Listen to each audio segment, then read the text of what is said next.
Soy Marian Rojas Estapé, psiquiatra y autora de Cómo hacer que te pasen cosas buenas. Y soy una gran apasionada del mundo de la mente, de las emociones y del comportamiento humano. Hola Marian, mi nombre es Melania, soy periodista y es un privilegio poder compartir contigo una charla sobre neurociencia, psicología e inteligencia emocional. Muchísimas gracias, Melania. Para mí es una alegría estar aquí. Tú que eres psiquiatra, has estudiado la mente y el comportamiento humano y dices que no hay atajos ni guías rápidas que aseguren la felicidad. Me gustaría que nos hablaras un poco más sobre esto. Estamos en un momento de la historia donde parece que existe una obsesión por ser felices. Como que hay atajos fáciles para disfrutar con esto y conseguirás la felicidad rápidamente, pero la felicidad no es eso. La felicidad depende del sentido que cada uno de nosotros le damos a nuestra vida. ¿Pero qué sucede?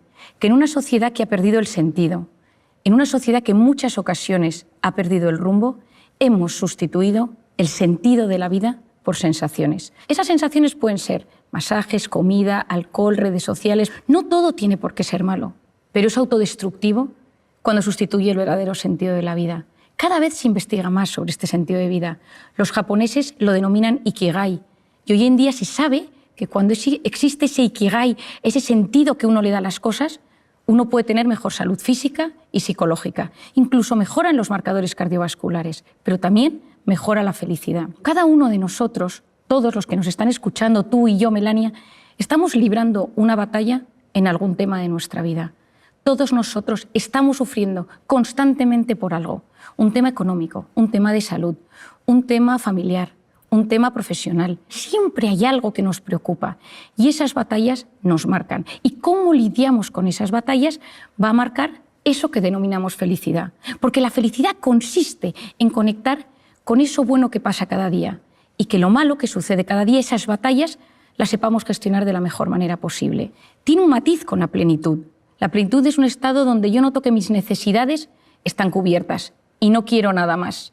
Por lo tanto, uno puede estar sufriendo mucho, pero ser feliz en ese momento, porque sabe conectar con lo pequeño y bueno que me va sucediendo cada día. Es decir, la felicidad está en conectar con las cosas pequeñas que van surgiendo en el día a día. Te he leído en varias ocasiones que muchas veces el antídoto para el sufrimiento es el amor. ¿A qué te refieres con esto? El mejor antídoto al sufrimiento y al dolor es el amor. Es sentirse querido, es sentir que no estás solo. Esa sensación de soledad no buscada, esa soledad involuntaria, es una sensación terrible para la psique, para la mente y para el corazón. Y por eso en muchas ocasiones, cuando uno está solo, tener a alguien, una persona vitamina, una persona que te apoye, una persona que te escucha, que no te juzga, que te entiende, a la que le cuentas algo y automáticamente te hace sentirte mejor. Que da igual que haga un año que no la veas, que sabes que con esa persona las cosas son mucho más sencillas, ¿no? Esa sencillez en las relaciones humanas que tanto ansiamos. ¿El amor a quién? Bueno, el amor a uno mismo. Eso es la autoestima. Quererse de forma sana, no quererse en exceso, que ahí entramos en el narcisismo, ni quererse poco, que entra en los cuadros de inseguridad tan destructivos para la mente humana. Y eso tiene mucho que ver con la voz interior. Todos nosotros tenemos una voz interior que determina cómo va a ser nuestra autoestima y cómo nos vamos a tratar. Lo segundo es el amor de pareja. El amor de pareja nos hace ser valientes. Ya lo decía Platón, no existe nadie tan cobarde que el amor lo transforme en alguien valiente. Yo creo que estoy segura de que todos conocemos a alguien que de repente se ha enamorado y se transforma. Y nada le da miedo y asume riesgos que jamás habría asumido. El amor de pareja es impresionante. Y cuando uno tiene ese amor de pareja, cuando uno se siente querido, esa sensación de confianza, hasta mejora, sabemos hoy en día, el sistema inmune. Tienes mejor salud física y psicológica.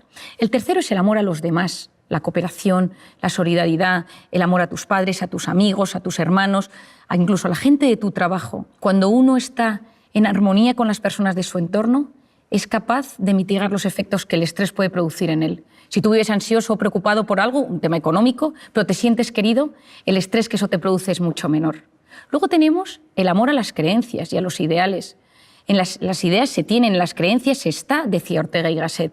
Cuando crees en algo y amas tus creencias, tienes fuerza, tienes fortaleza y superas casi todo. Y finalmente, el amor a los recuerdos. Yo creo que quizá de todos los amores es el que me parece más diferente y por eso siempre me encanta hablar de él.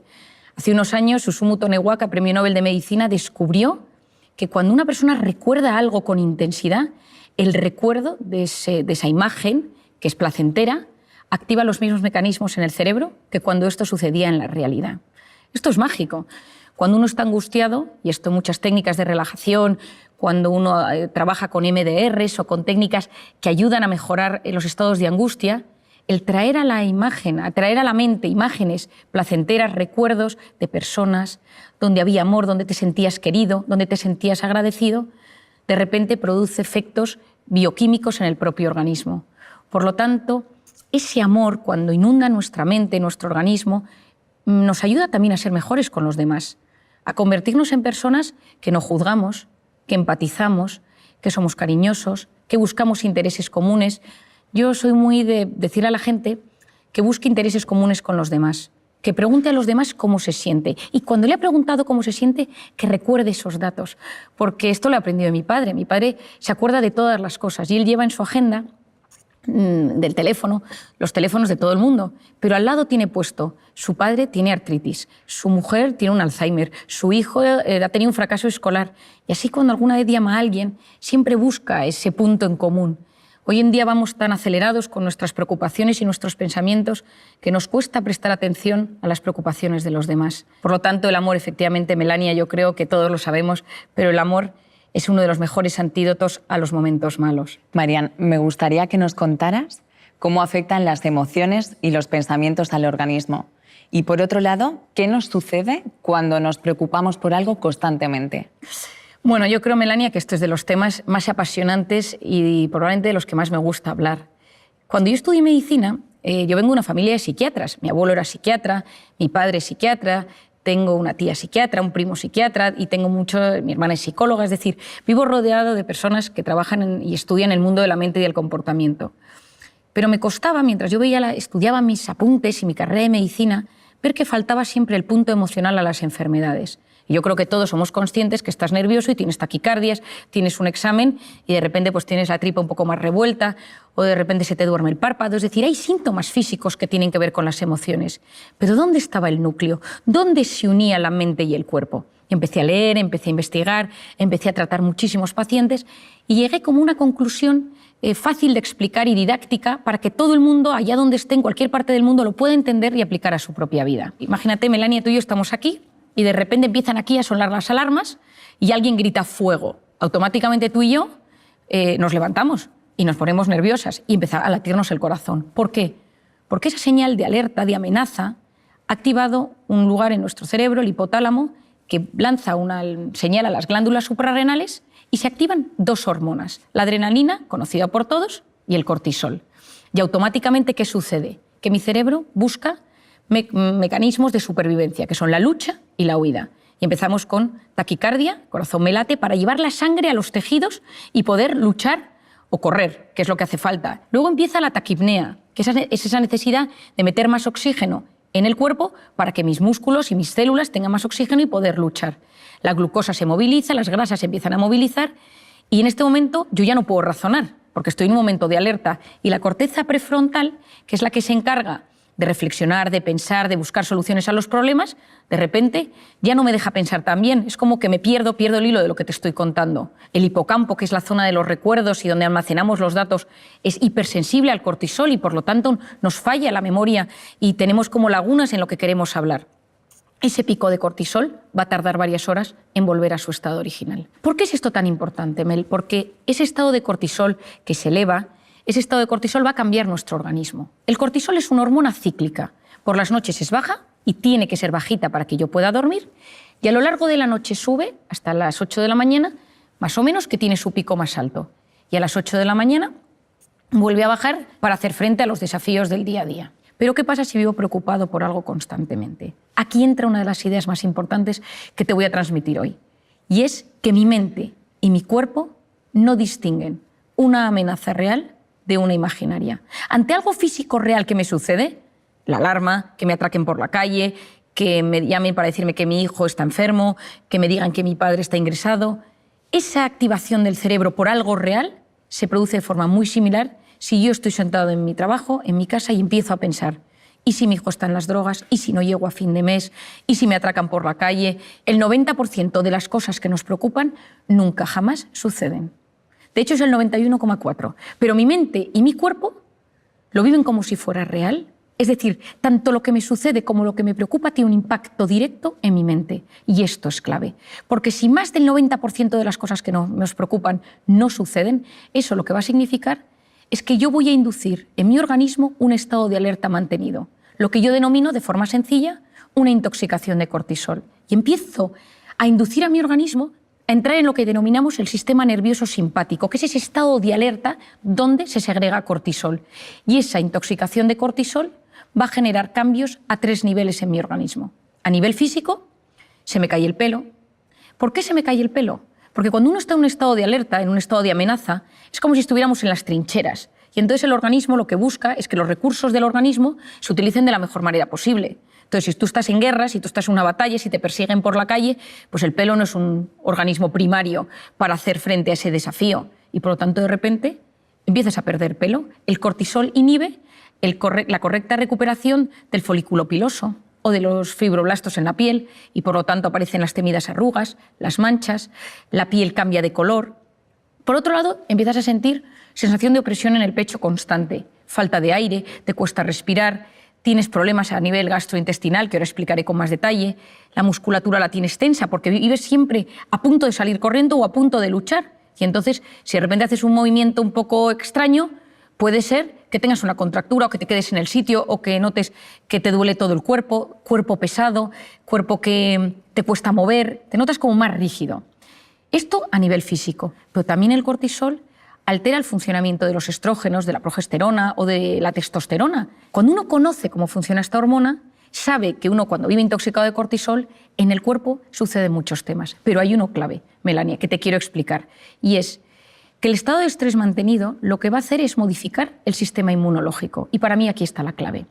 En un momento de estrés puntual, el cortisol actúa como antiinflamatorio.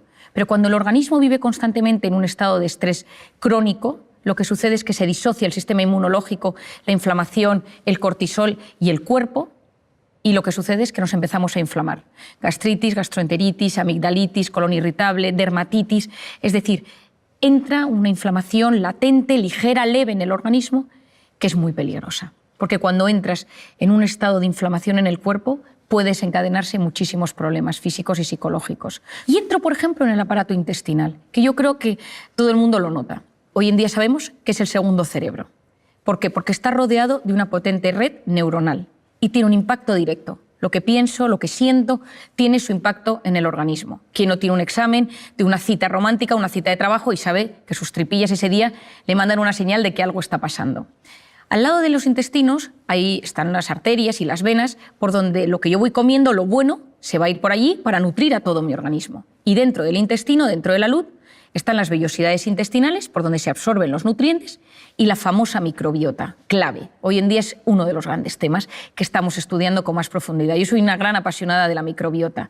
Es el conjunto de bacterias, de microorganismos buenos y malos, que ayudan a que ese equilibrio sea bueno para la absorción de nutrientes, para integrar las sustancias dentro del organismo. Hoy en día es clave, pero sabemos que los estados de estrés mantenidos por ese famoso cortisol o por lo que comemos va a modificar la microbiota. ¿Y cuál es el problema de esto? Que a través de esas heridas entran cosas entre comillas, dentro de la sangre que no deberían entrar. Es decir, el filtro, la permeabilidad intestinal está dañada y entran cosas en la sangre que no deberían entrar y que son tóxicas para el organismo, y hoy en día sabemos que están en la causa de algunas enfermedades neurológicas o neurodegenerativas. Pero por otro lado, estás fermentando, estás con la microbiota alterada y eso lo que genera es gas y tienes esos hinchazones abdominales y esos gases tan molestos. Es decir, algunas veces cuando las personas me preguntan ¿cómo sé si estoy inflamado? Yo le digo, mírate las encías, porque es un gran... si uno se lava los dientes y nota la sangre, o mira si, por ejemplo, tienes la tripa hinchada, o cómo te sienta lo que comes. Y te vas a dar cuenta si ahí tienes ese estado de inflamación. A nivel psicológico, lo primero que me sucede es que estoy irritable. Saltas a la mínima. Estás en un estado de alerta y estás mucho más vulnerable y mucho más susceptible. Lo segundo que te sucede es que no duermes bien. Llegas a la noche, como tienes ese estado de alerta elevado, lo que te sucede es que te metes en la cama y empiezas a darle vueltas a las cosas y empiezas a girar en la cama y no te duermes. A veces del agotamiento consigues caer rendido en la cama, pero te levantas a las 3 o a las 4 de la mañana con una sensación de preocupación, con algo que te inquieta y no te deja dormir. Y en otras ocasiones duermes del tirón, pero te levantas con sensación de agotamiento, porque ese estado de alerta impide que llegues al sueño profundo. Y por lo tanto, aunque hayas dormido las horas que necesitas, tu cuerpo no se siente descansado del todo. Y luego, en muchas ocasiones, te puedes poner triste. Y esta es otra idea importantísima, Mel, que te quiero transmitir hoy. Muchas depresiones provienen de estados de alerta permanentes. Y aquí lo voy a puntualizar. Cuando tú tienes un momento de muchísima tensión, de muchísimo trabajo, donde has estado muy preocupado por algo, de un reto, de un desafío, tienes algo en mente, fisiológicamente, cuando eso termine, tu organismo se va a ver afectado y tu mente va a estar un poco triste, un poco apática. Yo me acuerdo cuando mi marido terminó y aprobó sus oposiciones, su preparador me dijo: a mí lo que más me sorprende de los que se preparan a las oposiciones es que aprueban o suspendan, los meses siguientes están tristes, están como apagados. ¿Por qué es eso? Porque fisiológicamente, cuando el cerebro ha estado luchando contra algo mucho tiempo y eso termina, de repente está triste, está apagado, está apático. Es decir, cuando uno conoce, cuando uno entiende todo esto, comprender es aliviar. Y cuando uno comprende por lo que pasa su mente, uno se siente aliviado. Porque si no, lo que sucede es que uno es esclavo de síntomas físicos, psicológicos, y va como perdido por la vida. Y poder llegar a unir la mente y el cuerpo y entender que somos lo que pensamos en muchas ocasiones, que ese pensamiento me lleva a una emoción, que esa emoción tiene su impacto en el cuerpo, me va a ayudar muchísimo para poder desarticular esa intoxicación de cortisol y esos momentos de estrés mantenidos. Con el ritmo de vida tan acelerado que llevamos, constantemente vivimos situaciones de estrés, de miedo, de frustración y que, como bien dices, si no se canalizan o se atajan correctamente, pueden derivar en depresiones, ansiedades. ¿Cómo podemos prevenir y gestionar de manera saludable estos estados? Bueno, yo una de las cosas que más recomiendo a todo el mundo, a jóvenes, estudiantes, a más mayores, a gente adulta, estés donde estés, trabajes en lo que trabajes, es que tengas unas nociones básicas de cómo funcionas tú como ser individual y cómo funciona la mente humana y el organismo humano en general. Y que hagas como una unión y digas: ah, esto es lo que me pasa a mí. Si tú eres de los que tienes problemas de espalda, tienes que saber que tus momentos de estrés, la espalda es la que te va a mandar señal de aviso. Si de repente eres de los que tienes visión borrosa o de los que tiendes a tener cambios en la piel o de los que te cambia el aparato intestinal o de los que somatizas a nivel neurológico y te tiembla el párpado o se te duermen las manos, vas a entender mucho mejor el funcionamiento de tu cuerpo y de tu organismo. Lo primero es conciencia de uno mismo. ¿Quién soy yo? ¿Cómo es mi forma de ser? ¿Soy tímido? ¿Soy sensible? ¿Soy impulsivo? ¿Soy obsesivo? ¿Soy perfeccionista? ¿Le doy muchas vueltas a todo? ¿Soy desconfiado? ¿Soy dependiente de la opinión de los demás? ¿Soy inseguro? Y a nivel psicológico, quizás soy de los que tengo ansiedad o ataques de pánico o me pongo triste. Y hacer como un pequeño diagnóstico de uno mismo. Para mí esto es clave. ¿Cuáles son los factores que me estresan? ¿Cuáles son los factores que me ponen en modo alerta? ¿Cuáles son los factores que me meten en el sistema nervioso simpático, en ese cortisol del que hemos hablado? Pueden ser personas, cosas, recuerdos, momentos, circunstancias, pero cuando uno conoce cuáles son sus factores de estrés, vas a ver cómo se transforma tu personalidad ante el estrés. Por ejemplo, el sensible, cuando está bajo un factor de estrés, se convierte en una persona muy vulnerable. Ahora estoy bien, ahora estoy mal, ahora estoy bien, ahora lloro, ahora estoy angustiado, ahora vuelvo a estar bien. El tímido, cuando está bajo factores de estrés, se bloquea. El impulsivo, bajo factores de estrés, es más agresivo. El que le da vueltas a las cosas, bajo factores de estrés, es más obsesivo y entra en pensamientos en bucle. El perfeccionista, cuando está estresado, tiene una sensación de insatisfacción vital, porque nada está a la altura de lo que quiere. Cuando uno se comprende, se siente aliviado. Entonces, cuando me preguntas qué nos puede ayudar, hacer este esquema. Yo a todos mis pacientes les hago este esquema. ¿Cómo eres tú? ¿Cuáles son tus factores de estrés? ¿Y en qué se transforma esto? Cuando entiendes tu cuerpo, cuando entiendes tu personalidad, es mucho más fácil hacer frente. Lo segundo es vivir una vida lo más antiinflamatoria posible. Es decir, la gente va inflamada por la calle. Yo siempre digo que si tuviéramos un detector de inflamación, el detector se rompería, porque la gente, más que nunca, va con tanta incertidumbre, con tanto estrés, que hay un estado de inflamación latente en la sociedad. Yo creo que siempre digo, y te lo digo a ti también con cariño, aunque nos vaya a escuchar mucha gente, que hay que tener cuidado con la comida, pero tampoco sin obsesionarse. Pero comer con con conocimiento de lo que a uno le sienta bien y mal, conocer las cosas. Es verdad que hoy en día se ha demostrado que mucha alimentación inflama y altera el organismo y, por lo tanto, intentar comer lo mejor posible y tener que la comida mala sea la excepción y no la regla. Lo segundo es el hábito del sueño. Hoy en día es clave. Cuando uno duerme mal, la probabilidad de que todo se desbarajuste es altísima, porque durante el sueño reparamos nuestra mente, reparamos nuestro organismo, reparamos nuestro sistema inmunológico, nuestro hipocampo, zona de archivo de los recuerdos, se soluciona, es como que todo se va poniendo en orden. Y cuando uno no duerme, y hoy en día dormimos muy mal por la pantalla, por las preocupaciones, etc., esto nos altera. Y un par de ideas para dormir bien. Lo primero, evitar las cenas copiosas. Con el alcohol esto siempre va a hacer que durmamos peor. Lo segundo, cuidado con la pantalla. La luz de la pantalla transmite un tipo de luz que inhibe la correcta secreción de la melatonina, que es básica para dormir bien. Por lo tanto, cuidar ese sueño. El sueño va a ser un tema básico. Y luego, otra cosa que yo creo que puede ayudar en este mundo que llevamos es tener vías de escape sanas para esos momentos de estrés. El ejercicio básico, con el ejercicio desmembramos ese cortisol, casi que lo evaporamos del organismo. Cuidado con el ejercicio excesivo, que ahí te pones en modo alerta, pero yo hablo del ejercicio normal y saludable que todos conocemos. También recomiendo la educación de esa voz interior, es decir, cuidado, porque sabemos ya que esa voz interior va a tener un impacto en mi vida, entonces que mi voz interior sirva para apoyarme y no para hundirme, hacer un diagnóstico, cómo me trato yo. Lo tercero es las personas con las que me rodeo, cuidado, que a veces parte del problema es que vivo rodeado de personas que me meten en modo alerta. Cuarto, el ser humano no está diseñado para vivir en el sistema nervioso simpático constantemente. Un poquito me puede ayudar a de repente ser profundamente eficiente, profundamente efectivo, para llegar a las cosas de la mejor manera posible. Pero si lo mantengo en el tiempo, corro el gran riesgo de enfermarme. Por eso lo importante es salir de vez en cuando de ese modo alerta, de ese sistema nervioso simpático, al parasimpático, al de la meditación, el de la relajación, el de la respiración, la conexión con uno mismo, conexión con los demás, conexión con lo grande, con la trascendencia, porque cuando soy capaz de desconectar del modo alerta para conectar con el modo relajación o con el modo parasimpático, recupero mi organismo, recupero mi mente, recupero mis habilidades, incluso recupero mi sistema inmunológico para volver a hacer frente a los desafíos que me van surgiendo en el día a día. Supongo que somos muchos los que tenemos una gran curiosidad por el funcionamiento del cerebro y a mí me gustaría que nos contaras alguno de sus procesos para entrenarlo y que nos ayude a mejorar nuestra calidad de vida. En el cerebro pasan muchas cosas, ¿no? Y entonces la gente viene y cuando viene a consulta te pregunta, ¿no, María, me ha pasado esto? ¿Por qué? ¿A qué se debe? ¿No? Y cuando se lo explicas, oye, hay una sensación de alivio, ¿no? Esto tiene un sentido, no es que me estoy volviendo loco, no es que mi cabeza o soy un tipo raro.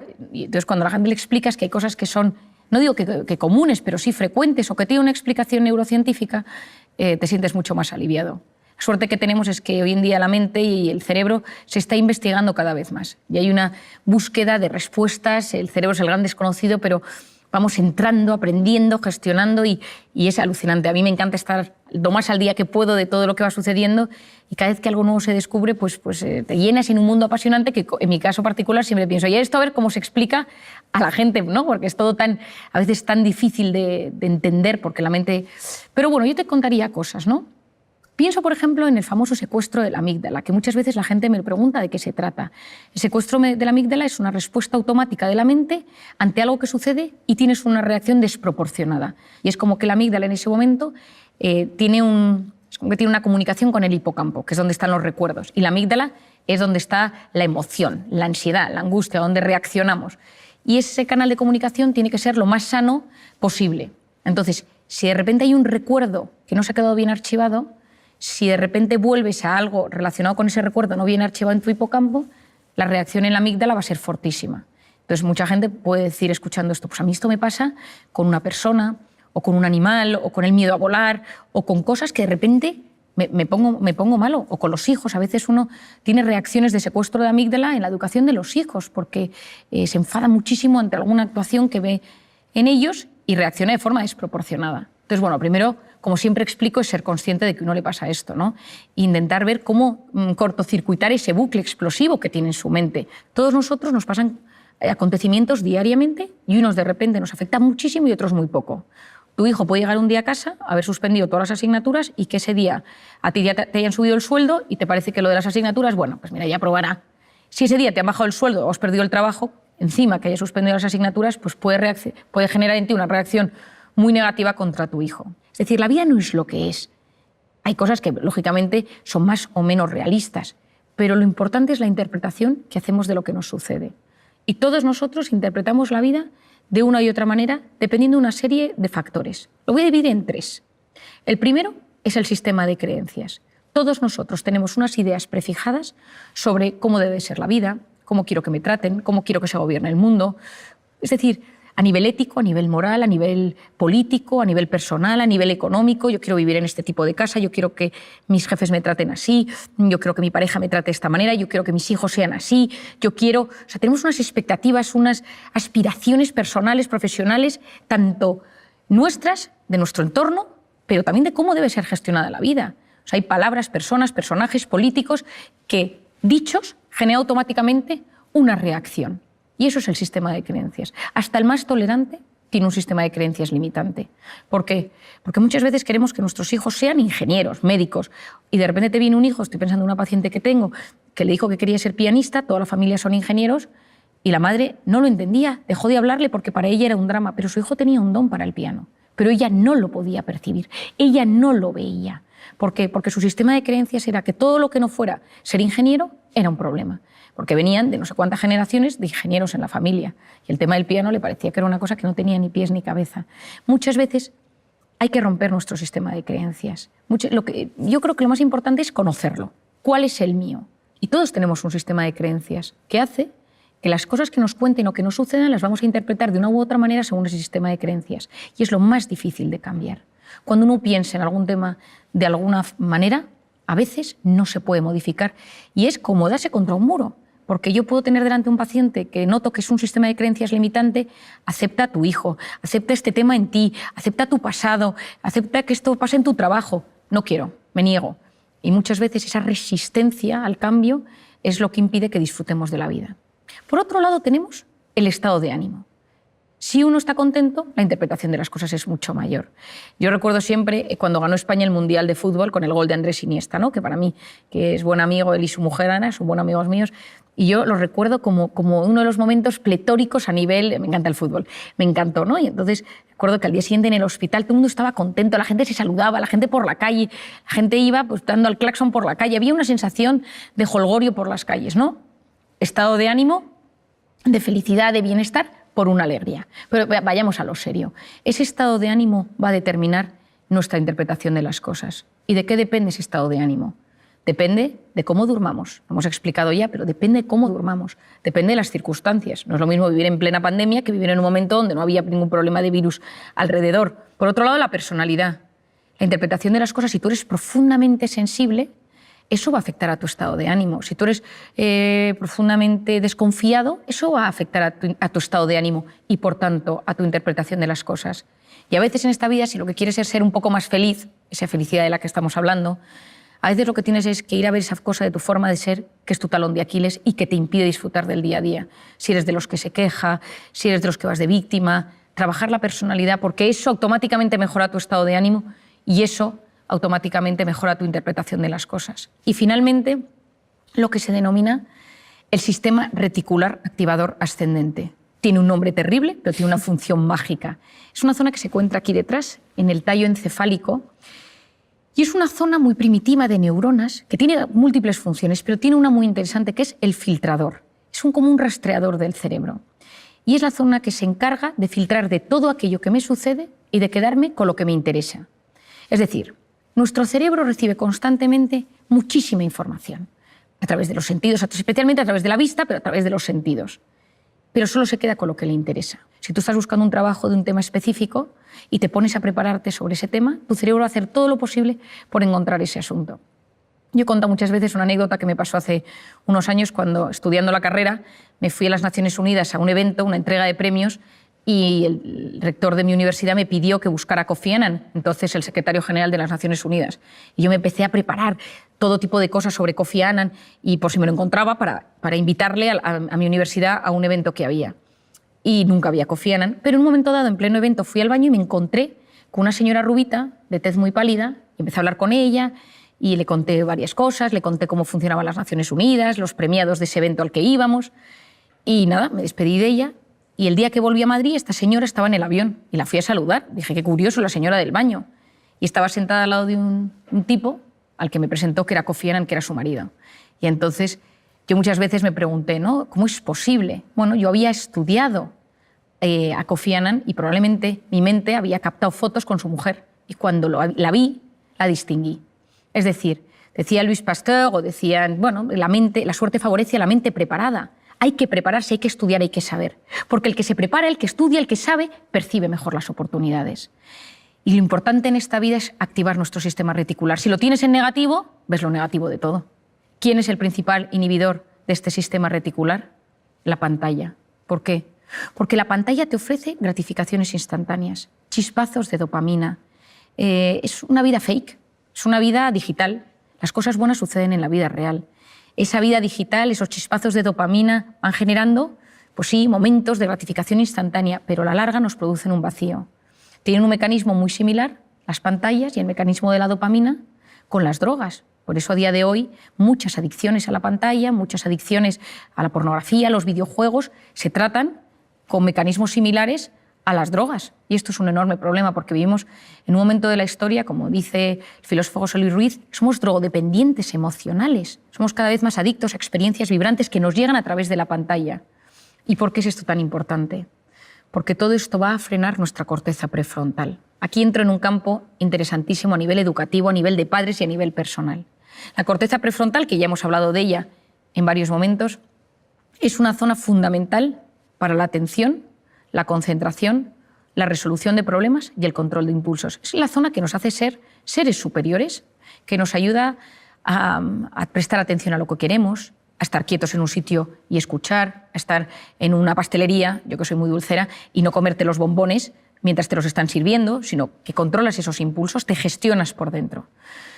La corteza prefrontal es una zona profundamente inmadura cuando un bebé nace. Cuando un bebé nace, esta zona está completamente inmadura y se va evolucionando a medida que pasan los años, madura antes en las mujeres que en los hombres. Las niñas maduran antes esa atención y esa concentración que los chicos. Esto es muy importante en el ámbito educativo. Los chicos están a 4.000 cosas todavía y las niñas ya son mucho más concienciudas desde que son más pequeñas. ¿Con qué se estimula la corteza prefrontal de un bebé? Con 3 cosas: luz, sonido y movimiento. ¿Quién no ha visto a su bebé que de repente ve pasar a su padre o ve una luz que se enciende o una musiquita y va girando la cabeza? ¿Qué es lo que queremos nosotros para ese niño? Que a medida que se vaya haciendo mayor, este niño también preste atención a objetos inmóviles, a un profesor que le habla, a un adulto que le habla, a un amigo que le está contando una historia, que esté quieto en la salita de espera del médico, que sea capaz de leer un libro quieto. Es decir, que esa corteza prefrontal vaya madurando y no solo se active la atención con la luz, con el sonido y con el movimiento, sino también pues de repente conecte con una puesta de sol, con un cuadro, con una música, etcétera, ¿no? Es decir, con cosas distintas. Pero si tú a ese niño le pones una pantalla desde que es muy pequeño, ¿qué es la pantalla? Luz, sonido y movimiento.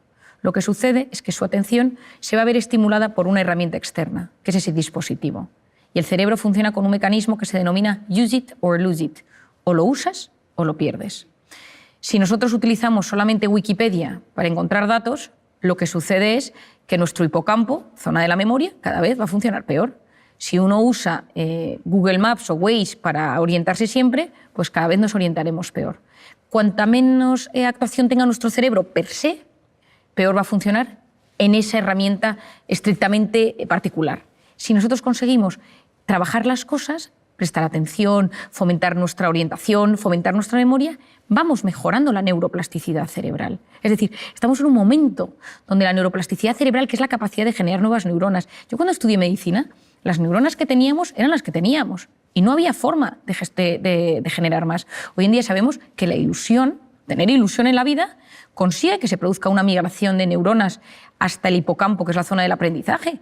Es decir, hoy sabemos que hay mecanismos para mejorar esas conexiones neuronales, que si potenciamos alguna zona de nuestro cerebro, esa zona va a funcionar cada vez mejor. Pues en el tema de la atención, yo creo que a día de hoy, que nos encontramos en un momento de la historia donde hay una crisis de la atención, la gente no sabe prestar atención por muchos factores, porque vivimos hiperestimulados, porque no nos da tiempo, porque es una cosa y otra cosa y otra cosa, porque te tomas un caramelo y ese caramelo tiene 4 sabores distintos, vas a un sitio y pasan 74 cosas, entonces no conectas sensorialmente con algo puntual, sino que todo son múltiples emociones y sensaciones, y todo ello con la pantalla de por medio. Esa pantalla que lo que me va haciendo es que la corteza prefrontal cada vez me funciona peor, porque está diseñado para aliviar. Pero lo que le estás enseñando a tu cerebro es no saber gestionar el aburrimiento, que es la cuna del asombro y de la creatividad, y no sabes gestionar el estrés, que es lo que va a determinar tu calidad de vida. Una persona con voluntad llega más lejos que una persona inteligente, y la voluntad se encuentra en la corteza prefrontal. Entonces, ¿qué recomiendo yo para fortalecer la corteza prefrontal? La voluntad es la capacidad de posponer la recompensa. Y hoy en día estamos en un momento donde lo quiero todo y ahora, y quiero sentir ahora, y quiero la gratificación instantánea ahora. Es decir, en vez de que yo lo quiero todo ahora, comida, lo que necesito, yo fortalezco mi voluntad poniéndome pequeños retos. Esta semana no como esto. Esta semana no voy a ver esta serie, solo voy a ver un capítulo. No voy a comprarme nada aquí, no me voy a meter más que tantos minutos en Instagram. Es decir, me voy educando mi corteza prefrontal, voy educando mi voluntad y soy capaz de llegar mucho más lejos en la vida. ¿Y eso qué me va a ayudar? Uno, que cuando me aburro y dejo que mi mente se vaya y que vaya y venga y tal, ningún gran descubridor llegó a sus resultados y a sus conclusiones en un momento frenético. Nunca. Uno estaba bajo un árbol y vio caer una manzana, el otro paseaba por los jardines de Atenas, otro... Es decir, en un momento de paseo, de parasimpático, de relax, de repente, clink, salió una idea. En un momento de estrés frenético, no llegas a los grandes temas de la vida. Vas de forma superficial y no profundizas. Al hilo de lo que comentas sobre la atención, en mi círculo más cercano tengo varios amigos, profesores y profesoras con las que hablo muchísimo de este tema. ¿Podrías darnos algunas pautas para mejorar la atención, la concentración y sobre todo esa fuerza de voluntad que comentas que es tan necesaria en las aulas? Bueno, Mel, es que hay un tema interesantísimo y es que nosotros esculpimos nuestro cerebro en tiempo real según a qué prestamos atención. Por eso, hoy en día, según a lo que prestemos atención y la capacidad que tengamos de concentración, de atención y esa fuerza de voluntad, va a determinar en gran parte nuestra calidad de vida, nuestra calidad intelectual, nuestra calidad cognitiva, las notas de clase, pero no solo las notas, sino la capacidad que tenemos de disfrute, de conectar con las personas, con el conocimiento, con la naturaleza, con todo. Por lo tanto, fomentar esto es muy importante. Yo creo que una de las cosas que nos puede ayudar para fortalecer esta concentración, esta capacidad de prestar atención, esta fuerza de voluntad, la primera es aprender a enfocarnos en cosas positivas. Es decir, tomar la decisión, y esto puede ser un ejercicio de clase, un ejercicio personal, decir hoy me voy a fijar en 3 cosas buenas que me sucedan. Y hablar de esas 3 cosas. Basta mirar algo con mucho interés para que se vuelva interesante. Y una cosa que puede ser una cosa muy pequeña, que estás en la calle, te sientas en un banco, ves a alguien pasar, estás en clase, te fijas en un compañero, en la profesora o en el profesor, en algo que te están comentando, y eso lo trabajas y lo hablas y lo piensas y lo meditas e incluso lo escribes, eso te puede ayudar a fortalecer tu atención. Otra cosa es saborear. Saborear desde los sentidos. A veces estamos aturdidos de tanta hiperestimulación. Entonces, de repente, comer algo y decir, esto sabe, ¿no? Y si hay una mezcla, pues esto, aquí hay tomate, aquí hay queso, aquí hay macarrones, aquí hay guisantes. Es decir, ¿a qué saben las comidas? El frenar ese aturdimiento para, de repente, saborear los sentidos en los niños es algo mágico. De repente decir, silencio, ¿qué escucháis? Un coche de bomberos, un coche de policía, una música, una melodía, el grito de alguien. Eso ayuda a que los sentidos tomen más importancia y yo frene todo para enfocarme en algo particular. Y cuando uno consigue enfocarse en algo particular, está fortaleciendo su capacidad de prestar atención. Enseñar a los niños a discriminar, a saber dónde está el bien y el mal, a saber dar pilares seguros de criterio, porque si no te metes en Internet y no sabes dónde está lo bueno y lo malo. No sabes dónde te están engañando y dónde no. Hay un momento que te llega tanto al teléfono que cada día es una noticia, yo todo lo que llega lo compruebo. Hay veces que hay cosas tan surrealistas que digo, esto seguro que es mentira y de repente te das cuenta que es verdad. Pero sé buscar si está bien o está mal.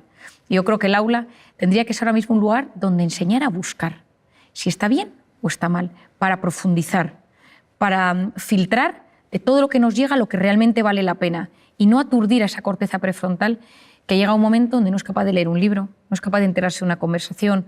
Había un hábito que se hacía en mi casa y es que todos los domingos leíamos todos antes de comer, sentados en el salón de casa con música clásica. Y mi padre, cada uno según la edad que tenía, todos leíamos. Y era algo que fortalecía nuestra lectura. A mí me parece importantísimo volver a la lectura. La lectura es a la mente lo que el ejercicio físico es al cuerpo. Hay que leer y yo recomiendo leer en papel, porque no leemos igual en papel que leemos en pantalla. En papel leemos con más profundidad y ya lo sabemos hoy en día. Cuando uno tiene el papel, el libro va pasando la página, hay algo que surge en el cerebro donde es capaz de meterse mejor en la historia. Es verdad que con tal de leer, yo que la gente lea donde quiera, ¿no? Pero yo lo recomiendo. Y sobre todo que cuando leemos, por ejemplo, noticias, hay tantos anuncios y tantas cosas que salen que nuestra capacidad de dispersión es altísima. Y esa famosa multitarea, de la que tanto nos han hablado, no es tal. Es una alternancia continuada de la atención. Es como una atención completamente distorsionada. Te presta atención a esto y a esto, a esto y a esto. Y cambio el foco de atención rapidísimo. Entonces, hacer muchas cosas a la vez, baja eficiencia, aunque pensemos lo contrario. Es verdad que tenemos sensación de hacer mucho y nos sentimos de repente muy realizados, pero la realidad es que lo hemos hecho todo mucho más superficialmente. Entonces, lo que hagas, hazlo prestando toda la atención posible. Y si ya le metes corazón al asunto, ya ni te cuento, ¿no? Es decir, estoy escuchándote y te escucho no solo desde los sentidos, sino también desde el corazón. Es decir, utilizo ese sentimiento, utilizo la compasión, utilizo el alma, utilizo lo bueno, la generosidad, para conectar contigo de la mejor manera posible. Es esa entrega pura, ¿no? Independientemente de lo que hagas, desde lo más cotidiano hasta lo más... Efectivamente, porque yo creo que pocas cosas en esta vida, pocos piropos nos gustan tanto que decir, cuando estás con alguien, esa persona tiene todos sus sentidos puestos en mí. Es decir, hay algo especial que surge, que se transforma, que aparece cuando estás con alguien y que notas que el mundo se para y solo le importa lo tuyo. Yo en mi consulta, por ejemplo, no tengo puesto un ordenador, yo escribo en papel, porque necesito que la persona que tengo delante no note que haya ningún disruptor, que no haya absolutamente nada que nos rompa. Yo lo escribo todo en las hojas y lo guardo en hojas, porque cuando estoy con esa persona necesito que sepa, que se dé cuenta que solo la escucho a ella. Por eso muchas veces tengamos cuidado. Cuando estemos con nuestros hijos, dejemos el teléfono, mirémosles a los ojos, incluso agáchate y ponte a su tamaño. ¿Cuántas veces oigo, y mis propios hijos te lo dicen, que es más importante el teléfono que yo? Por eso, cuando llegues a casa, quita el teléfono, mételo en el bolsillo, en la mochila, en el bolso, donde sea. Las dos manos abiertas para abrazar, para conectar. Y presta atención a quien tengas delante, sea tu marido, sea tu padre, sea quien sea. Pero si entras con el teléfono en la mano, ya has generado un disruptor. Y ya has generado que esa conexión, esa capacidad de prestarle atención al de enfrente, donde surge la empatía, donde surgen esas neuronas espejos que se activan, tú sonríes, yo sonrío, te abrazo, y todo eso maravilloso, ese momento tan especial, todo se ha distorsionado porque una mano está ocupada o porque estoy terminando de mandar algo que probablemente es terciario. Y si es algo tan importante, termínalo en el rellano. Y cuando lo hayas terminado y tengas tu atención puesta en las personas que tienes dentro de casa, abre la puerta. Pero si no, espera. Y yo creo, Melania, que esto, que tú y yo que también lo estamos hablando hoy aquí, es lo que buscamos, tener una sociedad que le importen los demás, que no vayas solo enfocado en ese dispositivo, que te metes dentro y te olvidas de los demás, sino que seamos capaces de levantar la mirada, conectar con los ojos del que tienes delante y dar importancia a lo que realmente la tiene. Una de las cosas que comentabas sobre la fuerza de voluntad me parece un término precioso y que realmente nos forma como personas y nos ayuda a vivir una vida más plena. Dices que se puede aprender desde pequeño, que se trabaja en el cole, en las aulas, pero también sería posible haberla aprendido de padres, de abuelos, de amigos. Tener un modelo de identidad en la vida es clave. Y en voluntad, ni te cuento. En mi caso son mis padres. Los dos tienen una fuerza de voluntad excepcional, ¿no? Es decir, yo he aprendido de ellos el orden, la constancia, la perseverancia, cómo actúan, cómo, pues, si tiene una cosa que hacer es lo que se hace, haz lo que debes ahora en este instante. A veces esto no lo hagas ahora y pospon la recompensa más tarde, te apetece esto, ahora no es el momento. Y cuando tú eso lo ves en tus padres, es mucho más fácil que tú lo hagas como hijo. No podemos pretender que nuestros hijos hagan cosas que nosotros no hacemos. No podemos pretender que nuestros hijos tengan una gran atención si nosotros se nos ve con el teléfono perdiendo el tiempo, sino si nos ven que nos cuidamos, que cuidamos nuestra mente, que cuidamos nuestra alimentación, y tus hijos te dicen, papá, ¿por qué no nos tomamos? Y dices, después de cenar. Esos pequeños tips, esos pequeños consejos, los hijos van aprendiéndolos y saben que lo que te apetece no lo haces en el momento que te apetece, sino que hay cosas que convienen y no convienen. Y no es un tema de restringir o de control o de reprimir, sino de gestión sana. Porque si no sabes controlar o si no puedes controlar todo aquello que te apetece, todo ese impulso, y frenar, también está en la corteza prefrontal, ese impulso, concentrarte en lo que ahora tienes y disfrutarlo en vez de pensar en lo que vas a hacer en media hora y esa intensidad y que lo necesito hacer, a la larga en la vida te sentirás mucho más frustrado. ¿Qué otras herramientas nos pueden ayudar a hacer una buena gestión del cuerpo y de la mente y de esa obsesión que a veces tenemos por aprovechar el tiempo al máximo?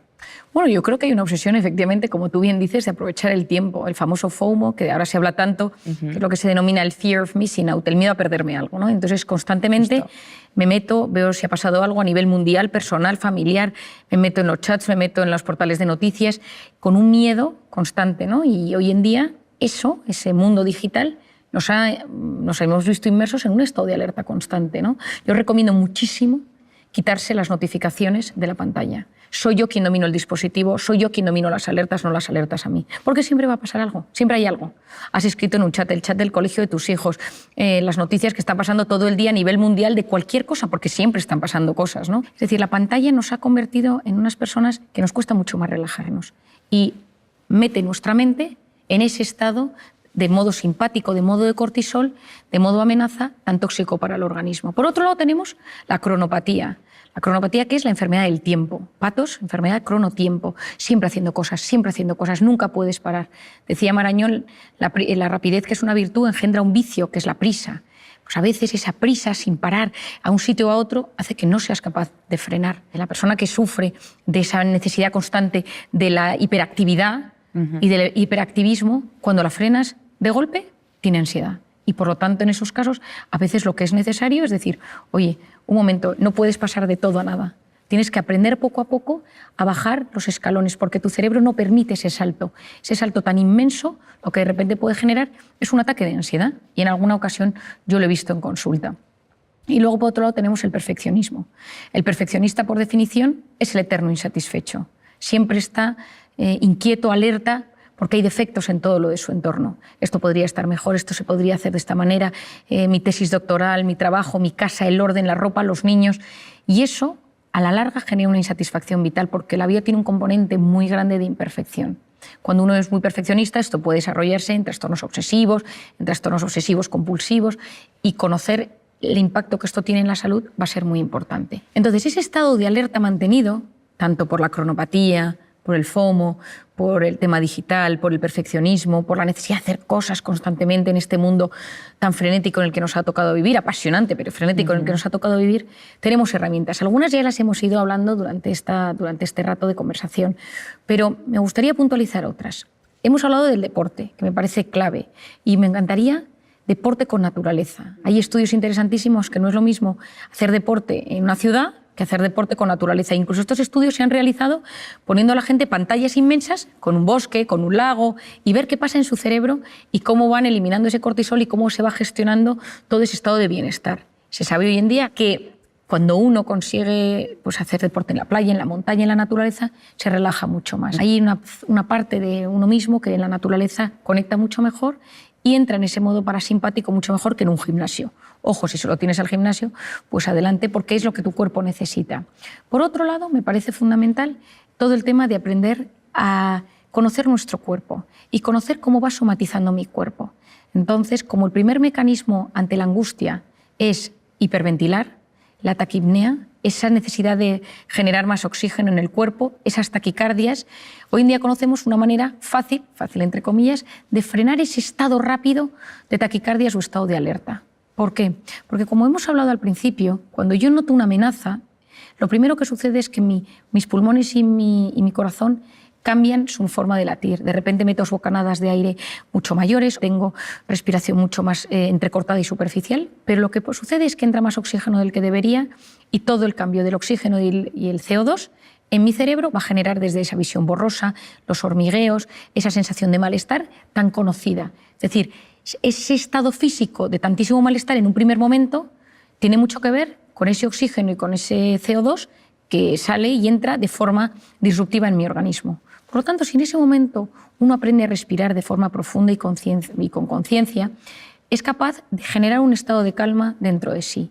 Y esto tiene mucho que ver con varios músculos de mi cuerpo, entre ellos el diafragma, que es el encargado de que todo esto suceda. Cuando yo respiro profundamente y mantengo la respiración unos segundos y luego la saco con profundidad y ya sí soy capaz de ponerle un pensamiento positivo, yo siempre digo de pensar en alguien a quien quieres mucho o un pensamiento de agradecimiento, de repente al cabo de unos minutos mi cuerpo funciona mejor. Al final no deja de ser un movimiento físico donde nosotros vamos trabajando diferentes tipos de respiración, mantener la respiración, que al principio cuesta, pero como un hábito, incluso para dormir por las noches. Yo a muchas personas cuando no consiguen descansar les digo que hagan alguna técnica de respiración antes de dormir y cómo su organismo consiguen ponerse en ese estado de calma bajando al sistema nervioso parasimpático.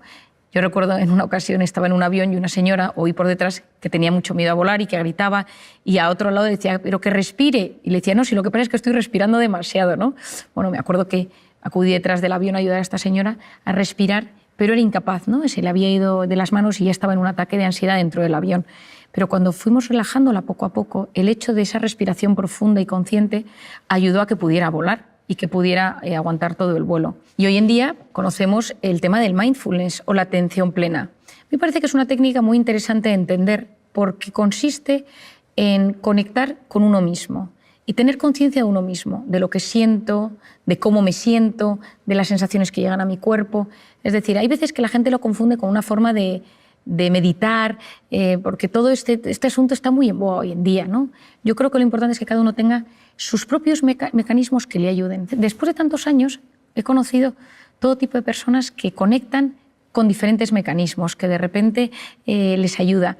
Y lo que se sabe es que las personas que son capaces de frenar para conectar con uno mismo, con un pensamiento, decirme algo agradable que me ayude a no ser mi peor enemigo, a no hacerme autoboicot, mientras dejo pasar ese cúmulo de pensamientos negativos, ayuda muchísimo. Eso sí, medites, respires, hagas mindfulness, hay dos cosas que van a ayudar a que esto fructifique mejor. Y son dos herramientas, que es la aceptación y el abandono. Esa aceptación a que yo no lo puedo controlar todo. O ese abandono a que a veces nos angustiamos porque parece que o nosotros podemos con todo lo que llevamos en nuestra vida o nos vamos a romper. Y cuando nosotros trabajamos todo este tipo de técnicas, me ayuda a sentirme mejor. Pero si lo que sucede es que yo busco relajarme desde el control, lo que va a hacer eso es generarme un estado de alerta todavía mayor. Y yo creo que conectar mente y cuerpo y saber que en ese punto, que a día de hoy yo creo que es de los únicos que conocemos, donde hay esa simbiosis tan brutal, donde se unen la mente, la psique, el alma, el cuerpo, todo ello en uno, y podemos hacerlo de forma consciente, yo creo que nos abre un mundo apasionante. Por último, me gustaría que compartieras con nosotros y con todas las personas a las que llegue esta charla una idea maravillosa que escribes en tu libro, que es el camino que tenemos todos por delante para llegar a nuestra mejor versión. Bueno, como hablábamos a lo largo de esta charla, nosotros a veces estamos en modo alerta. Y cuando estás en modo alerta, vas en modo supervivencia. Y supervivencia es conseguir cada día sobrevivir a lo que te va pasando. Hijos, trabajo, dinero, salud, lo que sea. Y ahí es muy difícil conectar contigo mismo. Hemos hablado de maneras a lo largo del día para desconectar de ese modo alerta y conectar con ese sistema parasimpático. Pero esto es completamente necesario. Pero también en la vida a veces precisamos conseguir un momento de pausa. Un fin de semana, una semana, 15 días, donde de repente nos, entre comillas, retiremos del mundanal ruido para poder decir, ¿yo qué quiero conseguir en esta vida? ¿Cuál es mi sentido? ¿Cuál es mi ikigai? ¿Cuáles son las respuestas a las grandes preguntas? ¿La tengo o no la tengo? ¿Mi angustia pensar en algo más? Y ahí tengo que verme a mí en perspectiva, en 3D, en 4D, en 5D, y ver hacia dónde me dirijo y buscar sacar lo mejor que llevo dentro. Ese tu mejor versión del que yo tanto hablo. Y hago una ecuación matemática, que me parece que pocas cosas se puede usar menos matemáticas que en psicología y en psiquiatría, pero me gusta esta ecuación matemática porque puede ayudar a comprendernos. Tu mejor versión sería una suma entre los conocimientos, lo que yo aprendo, lo que yo estudio, lo que yo sé, más el proyecto de vida, es decir, tener unas metas en la vida, saber hacia dónde me dirijo, más la voluntad, es decir, esa corteza prefrontal, esa capacidad de posponer la recompensa, ese orden, conocimientos, más proyecto de vida, más voluntad, y todo ello multiplicado por la pasión. La pasión multiplica, el resto suma. ¿Qué es la pasión? La pasión es poner el corazón en lo que uno hace. El mundo está lleno de gente que no le mete pasión a la vida. El mundo está lleno de gente que no le pone el corazón a lo que hace. Y todos los trabajos pueden transformar la vida de las personas y la de uno mismo. Pues la mejor versión consiste en que si eres médico, periodista, si eres ama de casa, si eres te cuidas a tus niños, tengas el trabajo que tengas, tienes la oportunidad de transformarte y transformar a los demás si utilizas ese corazón. Pero para eso necesitas en algún momento frenar, reflexionar sobre tu vida, reflexionar sobre lo que sabes, reflexionar sobre tus metas, reflexionar sobre esa voluntad, ese orden, esa constancia, poner un poco todo en perspectiva y en esa manera es mucho más fácil que saques tu mejor versión. Marian, muchísimas gracias una vez más por compartir todos estos conocimientos tan útiles y tan necesarios. Ha sido un verdadero placer. Gracias a ti, Melania. Espero que a través de estas palabras y de estas charlas podamos ayudar a muchísima gente a alcanzar ese equilibrio que todos ansiamos. Gracias.